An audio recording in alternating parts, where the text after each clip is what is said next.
Spoiler warning, spoiler warning. Woo! If you don't want to be spoiled, then why the heck are you even here? Woo! Okay, I get it. You guys really want part 4 already, especially this one goober who really wants to see how he gets his black drip. Why isn't it possible? It's just not. Why not, you stupid bastard? But how about I give you this instead? A comparison video between a movie I like and one I don't like. Come on now, dawg. Come on, man. Truth be told, I thought this would be an interesting subject, and since no one ever made a video on this, I thought I might as well get off my lazy butt and make a video myself, because hey, why not? I've always found the similarities between these movies to be quite interesting, as well as their differences, which is what we're talking about, because we are going to be talking about two characters that these movies tackle. That being Peter B. Parker in Into the Spider-Verse and Luke Skywalker in The Last Jedi. Now you might be wondering why would I compare these two instead of, say, the main protagonist of said films. Well, to be completely honest, there's really nothing to compare. One's an actual character, and one's a Mary Sue. And besides, I find this comparison far more interesting due to them both dealing with the themes of depression and failure, except one is actually written by people who actually know what they are doing, while the other is written by a complete moron. So why not compare them? So this is Into the Spider-Verse Peter versus TLJ Luke. Why one works and one doesn't. Let's get started, ladies and gentlemen. But before we do that, we have to talk about what makes them both so similar, because their stories both have a pretty similar flow. That being with them training the successors to their legacies, them reconciling with their past mistakes, and both willing to sacrifice themselves in the end. However, if you saw the title, you would know that they're the reason why this version of Peter Parker is one of my favorites out there, and this version of Luke honestly just makes me angry the more I think about him. And here are my points for why that is.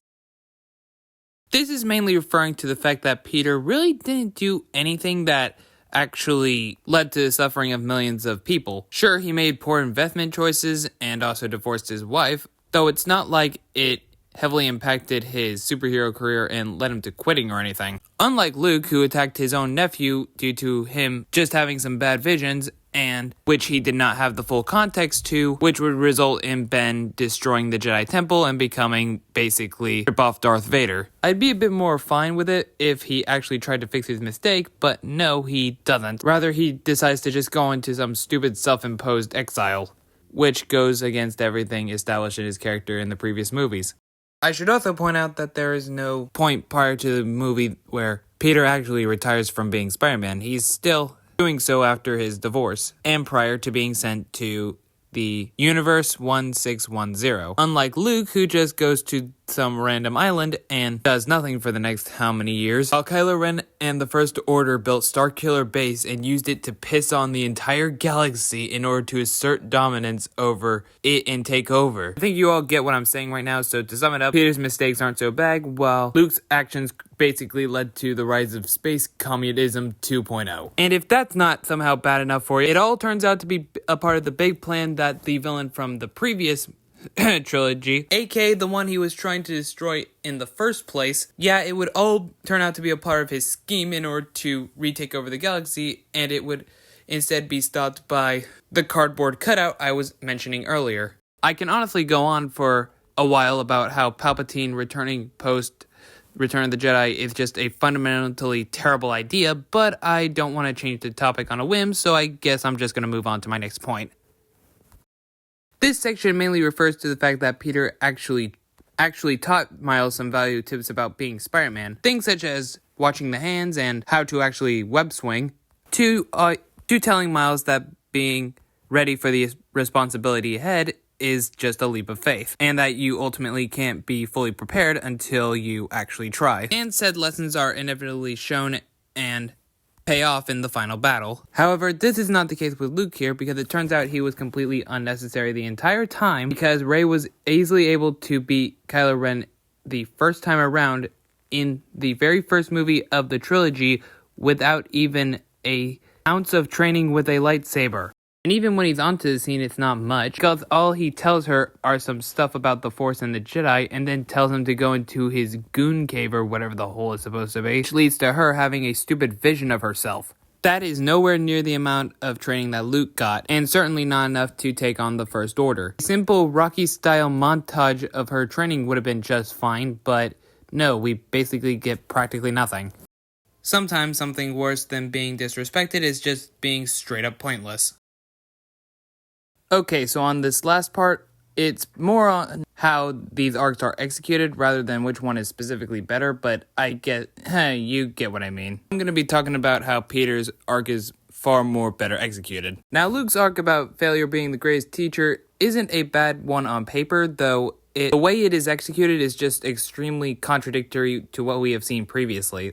Like, bruh, he was willing to spare his freaking father, who was a genocidal maniac at the time, but when he sees his nephew having a bad dream, he goes in for the kill. Like, what the heck? And it's even worse with the fact that there's literally no context in the movies for why he would even have such a change during the 30-year time skip. And some kind of character flaw like this isn't even hinted at in the previous movies even once. Yes, I am aware that some of the context needed for this change is explained in stuff like the books and the shows, but you really should not rely on supplementary source material in order to fill up plot holes in your movie. That's just terrible writing on your part. He ain't like Peter, who you can at least get a good idea of how he can come to this conclusion, given with various movies, TV shows, and even games, giving us a good idea of the struggles he has to put up with, and even the comics.